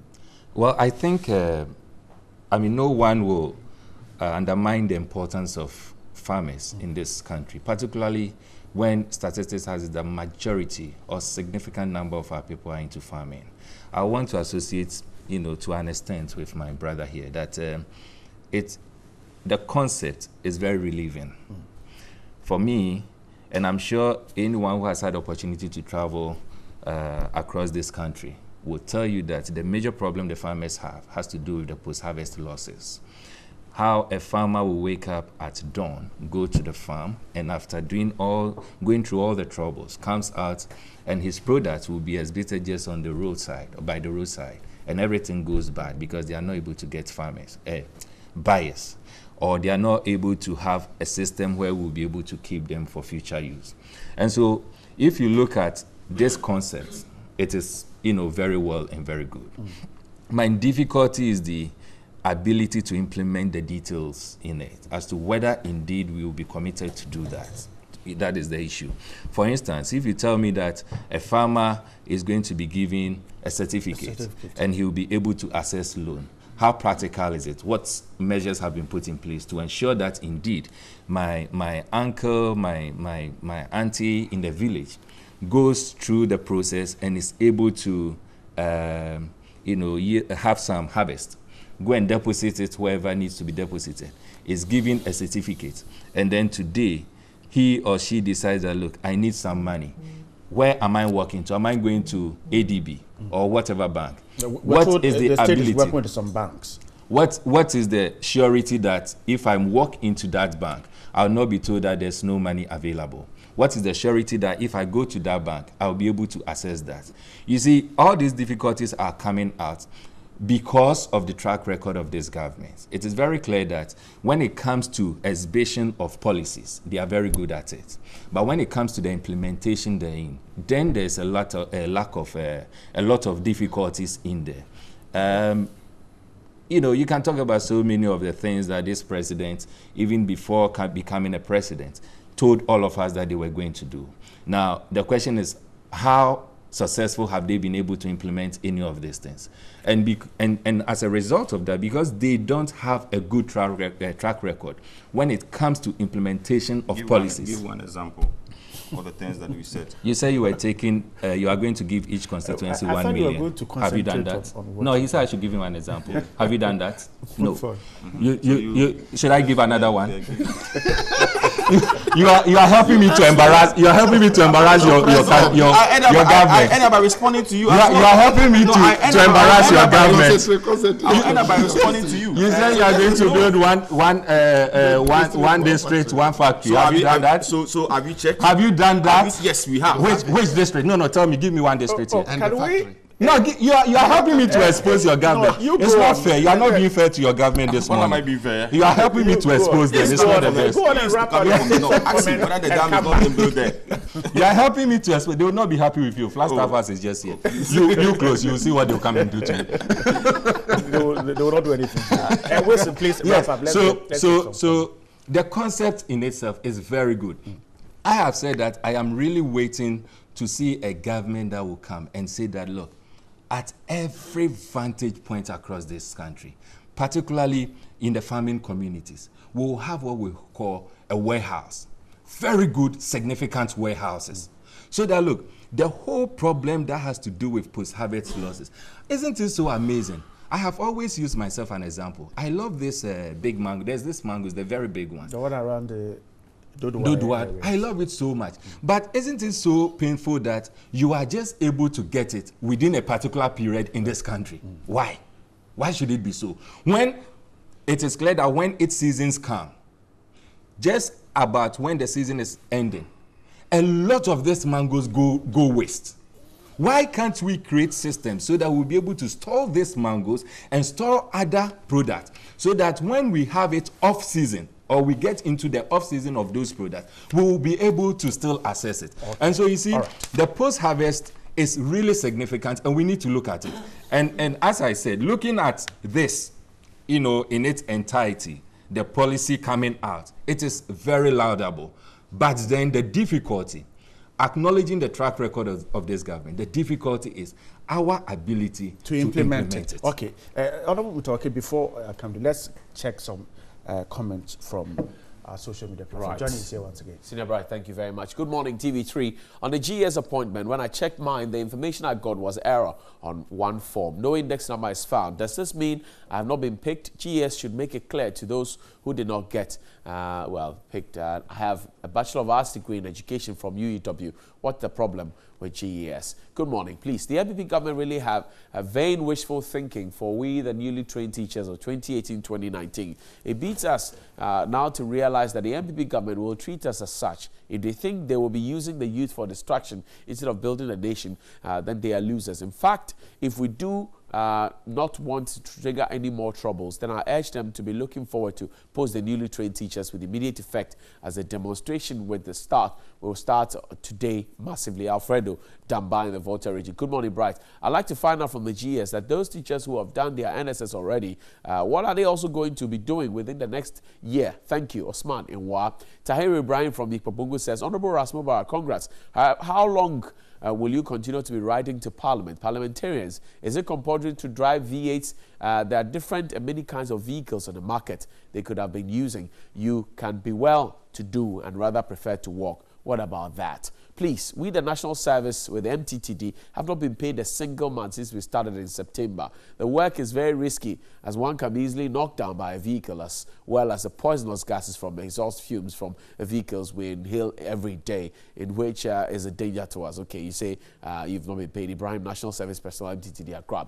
Yado Dabri from Binte says, good morning to people out there. Okay, Honorable Mubarak wanted to exercise to improve his cardiovascular endurance. If not, what have we not passed through during the era of GM? It was even said that if you can afford for a car but cannot buy fuel, then you park it. Apart from that, he's never the first person on earth to ride a bicycle to work. I ride bicycle every day to work. You say U.S. Secretary does that same, so it's no news. Stephen in Shani Mutala from Beyond District says, the irony, if you're not thinking in line with government, you're fired. If they can't fire you, you are vilified with all sort of unpleasant words. What kind of leadership is that? What wrong did TV3 newscaster commit that warrants all the attacks by MPP folks? What warrants the Yoko regional boss's suspension? The funniest is the recent attack on Ras Mubarak for riding a bicycle to work. How can this country be so messy and you expect us, the gullible, to be silent? Hopeless governance. Good morning. From Newton Boyi, it says, good morning, Bright and your colleagues. I've been following the politics of petroleum price increase. Ras Mubarak, thank you for the one-man awareness. Some of us don't have money to buy a bicycle, so remain in our homes. Ras, kudos. Good morning, TV3. I'm very worried about this NAPCO issue. We were told we were going to commence work on the 1st of November 2018. Today is the 7th of November, and some of us us are yet to receive our placement notifications, but they keep making noise on every available space that they get, that they have created jobs for 100,000 youth. In fact, I'm so confused at the moment. Ativo David is a NAPCO applicant. Good morning, TV3. Please, I want to verify from our leaders if those of us who have not yet received our placement from NAPCO will be considered for payment since the delay is not from us. Bellitus from Germany says, well, you're keeping his time, so you pay for it. So for Yamusa in Kumbungu says, Nanado-led MPP government has shown yet another strong commitment to ensuring that free SHS double track system succeeds. Ghanaians will forever be grateful to the government of Nanado for attaching utmost importance to education. God bless him, you said. Good morning. I do bear the same views as the opposing parties. The government of the day is fighting against agencies that aid in fighting corruption instead of fighting corruption that he widely spread before coming into power. Wow, what a brainy government. Emmanuel Bediako from Agona Trader with a sarcastic comment there. Corruption is not about politicians alone. It's more in the civil service. In Tolon, the district director of the health service and other staff of the district office of health prepared memos for health facilities to sign and withdraw the monies amounting to 30,000 Ghana cedis and shared it among themselves. The memo was not written by the facility heads themselves, but the secretary to the director. Monies meant for net distribution were also denied the facilities, and they used that. Azindo Mohammed Akali in Talon alleges. GM, good morning. The NDC MP doesn't understand what evaporation is. Its spirit evaporates when it is stored, turns into air. It can't go into cast. Oh my God. Brimpong is schooling honorable. I don't want to listen to the MPP and NDC again because they are enemies of themselves. They always justify their actions. And this Victor Apami from Talensi District in the Upper East region, please let the MPP and NDC man do the talking. 2020 is around the corner. 2020 is pepper for pepper. Okay. And finally, it says, you know, it's sad, as the president said, he was going to fight corruption. But I've witnessed the highest form of injustice done to Minister Julius Opunia Samoa, formerly of Ghana Cylinder, sent home for the past 4 months without pay, just because he refused to agree to incorrect procurement processes. The former board have been dissolved because it found Francis culpable,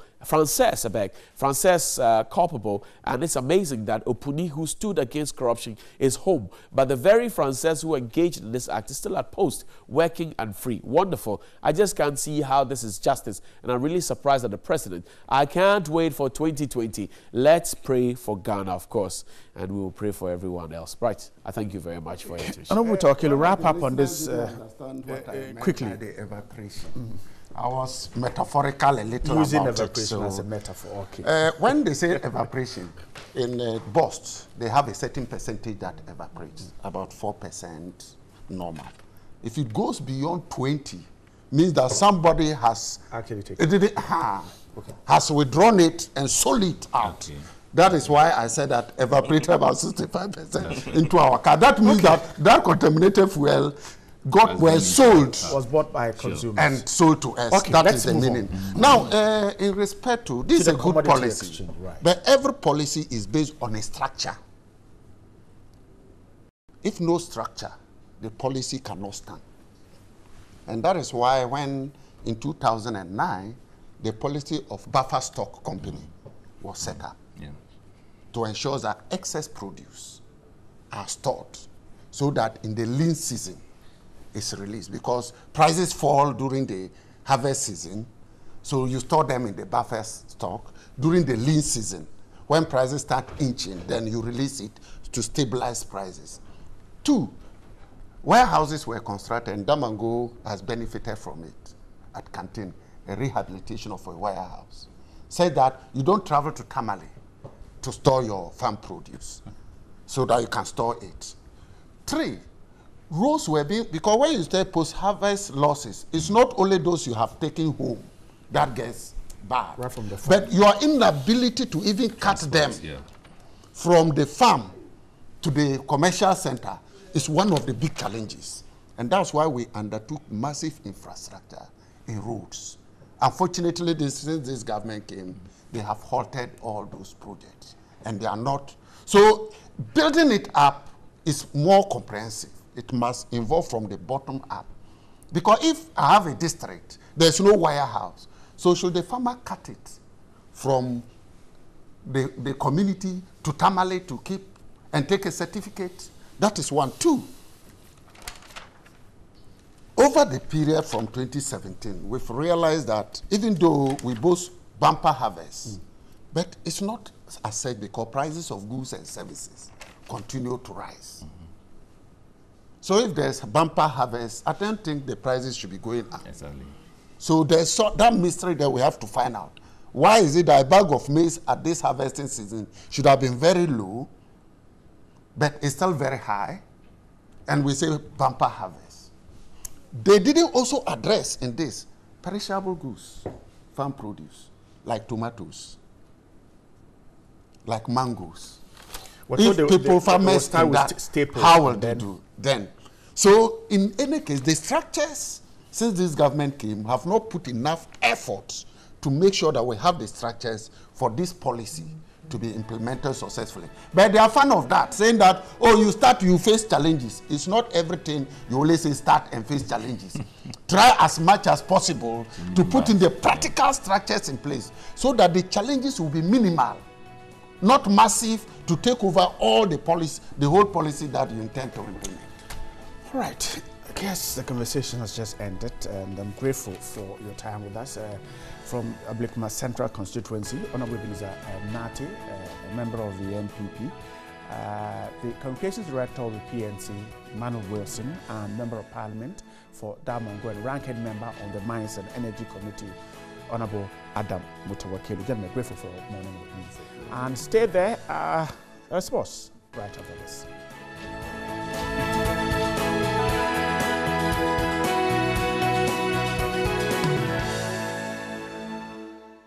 Let me wish our 2-year-old Mami Papa B Asiedu a happy birthday. That's coming from your mother and father, Mr. and Mrs. Asiedu. May God bless you and keep you. But it's time for us to talk about health. Your health is important to us, and everyone knows about hepatitis or has heard about it. But really, do you understand what it means to say you have contracted hepatitis, and is there help out there? I will be speaking to Dr. William Arthur. He is a physician specialist at Kolibu Teaching Hospital. Good morning. Good morning.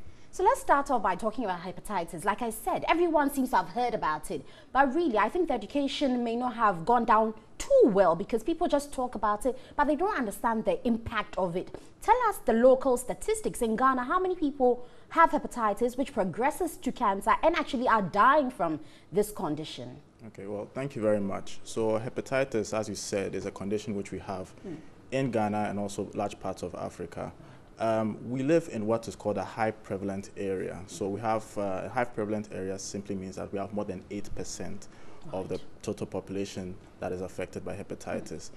Because the awareness is not so well known, people actually walking around not having known their status, and as a result, the true prevalence is difficult to actually say. But within the area which we are living in Africa, sub-Saharan Africa particularly, we're in a high prevalence area. Right, but why should we be talking so much about hepatitis? I mean, can you link it with the cancers that develop in later life so that people understand why we as doctors are so interested in this condition? So as you mentioned, hepatitis is one of the major causes of a particular type of cancer called liver cancer. And liver cancer is very difficult to manage because at the early stage, the only treatment that's available is a transplant, which is very difficult to do in our part of the world. If it progresses, we have other modes of treatment which are available, but unfortunately, they are only what we call bridging therapies and not curative. So it's good to know your status because once hepatitis is detected, it can be treated. Difficult to cure, I must say, but definitely treatable. So tell me what the signs and symptoms, or someone sitting at home, how will I know that I have hepatitis if I haven't yet gone for the screening? What are some of the things I'll see? So with hepatitis, there are basically, with hepatitis B particularly, you could have either acute hepatitis or chronic hepatitis. With acute hepatitis, it could be very mild. You could just have maybe fever, joint pain. You could have pain where you find your liver, that's the right part of your stomach. And you could also have what is particular to hepatitis, yellowing of the eyes. With acute hepatitis, with some medical assistance, the body should be able to clear it. The problem with hepatitis B and another hepatitis called hepatitis C is that they have the tendency to become protracted, to become chronic. And when that happens, then there's derangement in the liver becomes distorted in its architecture and develops something what we call cirrhosis or chronic liver disease. With that, yes, you will have yellowing of the eyes. If the liver function is failing, then you could have swelling of your feet, swelling of your abdomen. You could have, in very severe cases, you could actually start to vomit blood, because those are some of the things that an impaired liver will lead to. And another major thing that hepatitis B, which is chronic, could lead to is the liver cancer, which you have mentioned. And those things are very devastating. So it's good to know your status, to have treatment, and to be on some form of follow-up for them. Very well. Recently, I met a patient who was saying that she has hepatitis or has been diagnosed because she's come for antenatal visits and they've picked it up. Yes. But her husband doesn't have it. So in such a situation, what would be your advice to the partner or both of them, and particularly that unborn child as well? Okay. So typically in our part of the world, an adult who has hepatitis, which is chronic, it's very likely that it was picked up early in their childhood, most likely perinatally or during the delivery process. So it could be that the mother of this woman had hepatitis and transferred it to this lady during the time of her delivery. So the first thing is for this lady to have all her other siblings screened as well, because if she has hepatitis, probably it came from her mom. The second thing is that her husband should also get screened, because for hepatitis, the good thing is that there's a vaccine available. It's available in the country, it's taken, there are 3 shots that are taken, and it's very protective. Now, one of the major ways of transmitting hepatitis is from mother to child, so the child definitely is at risk. But with this knowledge, once the child is born, they can receive the vaccine. Yes. So, I mean, people are interested in finding out if when you have hepatitis, automatically it's almost like a death sentence for you, because, and whether we really are making a lot of noise, because we know that hepatitis is actually even more dangerous than HIV is, but we seem to put all the focus on HIV. What's your take on that? Yeah, it's very true. The awareness and the advocacy could be much better, but thankfully now there's groups such as the Hepatitis Alliance for Ghana, which is also involved in research and also in advocacy. So the message is getting out there. There's more to be done, because people still think that hepatitis is a death sentence. If it's picked up early and if it's chronic, monitoring can be done. Not everyone needs to be on treatment for hepatitis. When hepatitis starts to cause problems, treatment is available. Right. So it's good to know your status, good to have follow-up, and if you need to be on treatment, it can be started for you. But tell us about the second hepatitis summit that's happening here in Ghana. Okay, so the Hepatitis Alliance of Ghana is hosting the second hepatitis summit, which is taking place today and tomorrow. It's going to be held at the University of Ghana, the law school. So there's going to be a presentation of papers. They're going to talk about the advocacy that's taking place, the research that is taking place. And then on the second day, which is tomorrow, we're going to be training nurses, pharmacists, biomedical scientists, as well as other doctors, and how we can, as a group, monitor and manage hepatitis, how we can spread the word, pick up people who may not know their status, and help them in any way that we can. Very well. So your final word concerning hepatitis and what the citizens should do to make sure we can reduce the burden in Ghana. So with hepatitis, please, it's good to know your status. Everyone should know their status. If you have hepatitis, you can start monitoring. If you need to be on treatment, it can be given to you. If you are negative for hepatitis, the vaccine is available and it is very effective. So everyone, please know your status, because you live in a high prevalence part of the world. Very well. Let me say thank you to you, Dr. Arthur. He is a physician specialist at Kolibu Teaching Hospital, and we have been discussing hepatitis and the fact that you need to get yourself screened, so at least you know your status. If you have been infected, also there is treatment out there. Let's make sure that, because mother-to-child transmission is on the high, we make sure we protect the children, the unborn children, by securing the vaccine or immunoglobulin for that child. Let's make sure we all join in reducing the burden of hepatitis in Ghana. We'll take a break. We'll be back with more here on Newday. Stay with us.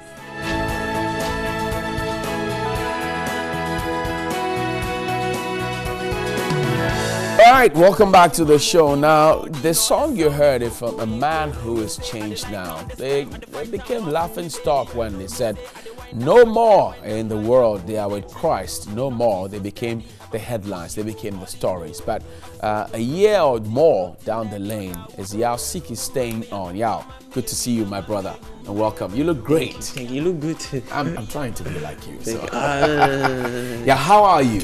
Good by His grace. I'm well by His grace. How has the journey been so far? It's been good. It's been difficult. It's been rough. It's been ups and downs, but the grace of God has preserved me so far. So you're good? Yeah, I'm good. I'm good. The comments that you used to get, the last time we had a chat, people couldn't believe, especially when you went onto the buses to preach. People couldn't believe that, hey, this is the same Yaosiki, and we heard his songs, and now he's preaching the gospel. Should we believe him? Do people still give you that reaction? Yeah, people shock. And people see me in church, or sometimes they really wonder, is it Yaosiki? Is it he? Looks like him. And then they come to me and they ask, and like, oh, I'm here. And it's like, what, really? And people sometimes also see me in the church or preaching, and then when they realize it's Yao, they secretly put out their phone to probably take a picture. You see that video? Yeah, I see. I noticed, but I just focus on what I'm doing, so I wouldn't be distracted by that. So some people are shocked. People also message me on social media. Is it true you're speaking in town, in church? We need to see more. Is it real? They want to be sure, you know. So it's true. People are shocked and surprised a bit. Yeah. Do you think, honestly, that we have, if you like, a social support system for people like you, people who are on this side, cross carpet onto that side? Do we have a social support system for you? You think that society supports things like that? Yeah, society does. Not everyone.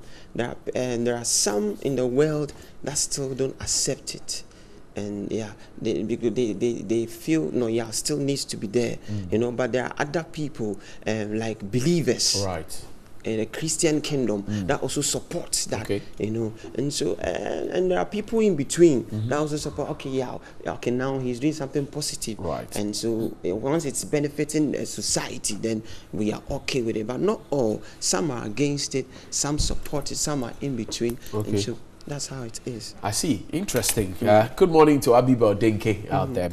So the likes of Uforian Ponsa has been ridiculed and called Pastor Alewa in certain fronts. They came into the fold and they said, look, no more with the world, we are with Christ. Then a few months down the line, they said, no, we're going back to it. Are we to see Yaosiki go back? No, I'm not going to your back. old ways? No, I'm not going back. Even though I am tempted to, even though I am tested to, even though there are things that want me to go back, I'm not going back because I'm not fulfilled there.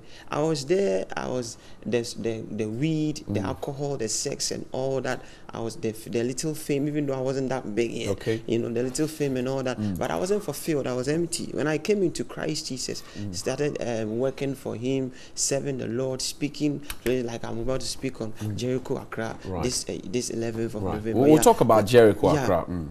No, these works make me fulfilled. You know, that's where my fulfillment is. And so if I found it in Christ Jesus, just 2-3 days ago, I even tweeted. I was at Committee 1 station, preaching. And after preaching in the church, I was so much fulfilled. At that moment, I wasn't thinking about money, whether I had money or not, whether people gave me money or not. But the fulfillment was more than money. And then I tweeted, I thank God that I have such fulfillment whenever I preach in the church, and I thank Jesus. And so I'm not going back. I want more of this fulfillment. What tempts you? You said you are tempted sometimes. What tempts you? What is it that tempts you? No, my own flesh. You know, even Bible says that the flesh wars against the spirit, and the spirit against the flesh. You know, we are in a body. The original myself, I'm a spirit, I'm in a body. My body wants me to go back to those things. My body wants me to satisfy Him with those things. No, but my spirit says, no, you're a born again Christian. You are for Christ. Do your girlfriends call you, your girlfriends, when you were Yaosiki, Opedodo? Do they still call you? Now they've understood, say, no, Charlie, he's out now. You know, but no, they didn't call. They don't call. You're not telling me everything. No, they don't call. They don't call you. Yeah, I even changed my number. Do you call them to evangelize to them, to bring them to Christ? Okay, there's the first. I wasn't thinking of that because I wasn't that strong yet. Right. I could easily fall. It wouldn't be a wise decision to do that. But now, by the grace of God, I've gained some small grounds that I think I can use that. And so I searched on Facebook and got one of them's number, and I've saved it secretly. She doesn't know it, so I'm now targeting you call her. Yeah. Does Yaosiki has a girlfriend? No. You don't have a girlfriend. You don't have a beloved, as they call it in the Christian I wish, but there isn't any now. Nobody has come yet? You have not spotted anybody yet? No, okay, now there is a friend, a lady friend of mine that I'm hoping that I'll find a wife that I'm looking for in her. Okay. Yeah. And has she agreed? Have you proposed? No, I've not proposed yet, but we both like each other and we are friends. Okay. Yeah. So you have been having prayer meetings with her? Oh no, she's actually out of the country now. Okay. She's schooling in the US now, so okay. we've been chatting. I see. Unless she comes down before. What do you make of Oforiampon says U-turn? I'm curious to know. Okay, I'm here because of Jericho, but we'll talk about Jericho. But I have time. We'll talk about Jericho. We'll listen to Mediwechi and all of that. We'll have time, and then later you said, no, don't worry. Let's wrap up quickly. We have time. Okay, so my senior brother Oforiampon, I love him. God loves him. God still have him at heart. God still has a purpose for him, and so if he's on this path yet, once he's still alive and kicking, means God has not given up on him. And so we also shouldn't give up on him. We should also pray for him, intercede that his divine purpose will be fulfilled, that God will use him for all that he wants to use him for on earth here. So you and I will benefit. That's what we need to do. Will you call him to evangelize to him, to bring him back into the fold? No, I won't do that because he knows the truth. I won't do that because he even entered it before I came, and I've met him personally and talked to him like this before. Okay. And because we've been on the same event before, and so I know he knows the truth. He understands. He knows. He has gone deeper. He knows. So I don't need to say things all over again to him, But as a younger brother, maybe I could say I could rather encourage or try to convince. I don't know, but he's an adult. He's an adult. He knows what is good. Back in the day, you were getting the shows, the hits. You were getting money and the fame and everything. Is it the same with you now? Do you miss those days where you were getting the money, the fame? You were flying around, hobnobbing with the stars. But honestly, sometimes when I'm there and I see probably some of the people that I started rapping with, and I see them go to certain level. There are certain levels, and I'm like, I'm like, Charlie, if I was back there, I could have been there. I would have been there by now. But then I'm also I'm remembered that no, you have a mission you need to fulfill. You have to finish it, and that is more important. Many people will be blessed. If I was there, they wouldn't have been blessed. Run out corruption. So focus. Focus. Do you miss the monies that used to come with the gigs? Oh no, money. You finish performing, there's a big gig, Oh, but even then, I wasn't having big money, like that. I was now about to pop like that. I was now about to make it big, because I was now working on my album and the only song that had broken through making me have some money was Wopedodo back then. The rest hadn't really popped up like that. I was working on my album, having a little bad. It was even when I got into Christ that I saw the biggest money of my life. Wow. How much was it? You want to share? Oh, no, I don't want to share. You don't want to share? No. You got it from your album, your song? No. It was an offering. Okay. It was an offering. Wow. Someone just called me out. This is what the Lord wants me to give you. Gave it to you. And just gave it to me just like that. How did you feel? I feel like God is real. Wow. It confirmed to me that all of his promises in the Bible are yes and amen. If he says go and do this and you do it, indeed he will take care of it. Does it break your heart that, look, when you were in the world, your song was a hit, people were jamming to it, and Mediwechi, for example, I love that song, we'll play it shortly. Does it break your heart that Mediwechi isn't making all the waves like Opedodo, for example? It does, but I also realized that I've not put much work into the gospel like the worldly songs now, because now I don't have that much time. At first I was into full-time rap, whereby I sit at home and use 24 hours or 12 hours to write a song, focus on one song and perfect it and go and record it, and we'll be like, wow. But now I only have like an hour or two just to write. The rest I have to pray, steady, go and preach, do all that. So that's so at the right time, I'm hoping enough work, enough promotion, and also investment. We'll get it. Let's take a look at Mediwechi right now. When we return, we'll have a taste of Jericho Accra. Take a look at this. Oh yeah,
One God and one mediator between God and man, the Lord Jesus Christ. No one comes to the Father except through Christ Jesus. He is the way, and forever I will follow. Oh boy, Mediwe Chida. I like the groove, I like the song. But let's wrap up the conversation. Jericho Accra, that's the next project you're doing. Yes. If I give you 30 seconds, what are you going to tell me to wrap up the conversation? Jericho Accra is an event hosted by Emmanuel J, Prophet Emmanuel J, a powerful event, and it's been in existence for the past 11 years. Okay. It's been in 28 countries, 32 cities. Last year was a trade fair. Okay. This year it will be at the Prayer Palace, Spintex Road, and I'm on it. Okay. Jeremy is on it. Okay. Majid Michelle is on it. Pascal is on it. Right. Because your team will be ministry. Right. Yeah, and I'll be testifying, and they'll be testifying as well, because we're in the world together. The Lord has brought us into Christ now. Yeah, right. and we are going to testify. The Bible says that we overcame them by the word of our testimony. And so as we testify at Jericho, by the power of God, the Spirit of God will work on people. Right. You know, as we are speaking now, but when you come, you will experience the power of God. You will experience the power of God. Yeah, so shall I call you Reverend Apostle, Evangelist? Evangelist. But I want to see you at Jericho. I will come. One of the Fridays. Evangelist Yasiki. One of the Fridays. One of the Fridays. I thank you very much indeed. And we'll take a break at this point. When we return, there's some more to wrap up the show here on Newday. Stay with us. We'll be right back. Yeah.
Welcome back. Now let's take a look at some of your messages. It says, good morning, please. KNUST students are really confused. When are we going to school? And it's now that Ghanaians can all tell, or have seen the true difference between the super incompetent government and the NDC. In fact, things are not working well at all in this country.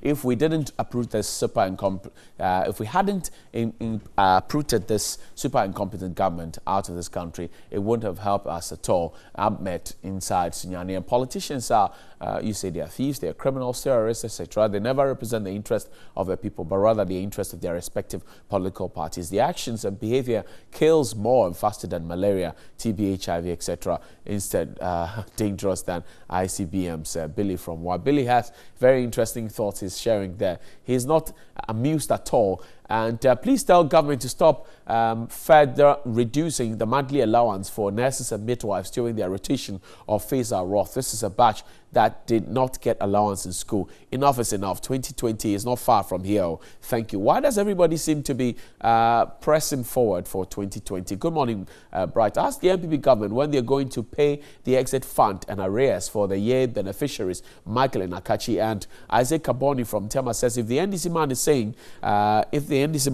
that what went on at the 2014 World Cup, which made the president set up a committee, the question is, it was 2 years before they left office. What prevented them from solving the matter? Raymond says, today the educational sector is in turmoil. Why? Because incompetent persons are kept there to manage the sector. Government should do something about it. And perhaps finally, good morning, Mr. Host. My name is Dixon. Can you please tell the NDC man to stop talking about corruption, because they caused this hardship economy when they used government's money that they're not governments. I'm sure you meant that you not realize the country will run into hardship. God is watching us. Edmond says 2020. Interesting. But that's how the cookie crumbles tonight on the show. My name is Johnny Hughes, and on behalf of the rest of the team, Bright now for Dr. Nana Majima. We'll see you tomorrow. It's going to be Thursday. We're going to be throwing back, way back into time. As always, our WhatsApp line is active for you. 02021666333. That's 02021666333. You can also join us on Twitter at NewsOnTV3, or hit me on my personal Twitter handle, Hughes on Air, and we'll be glad and proud to share it with the rest of the wonderful world. But as I always say, if you can think it and your heart can believe it, only you can achieve it. Have a great morning. See you tomorrow.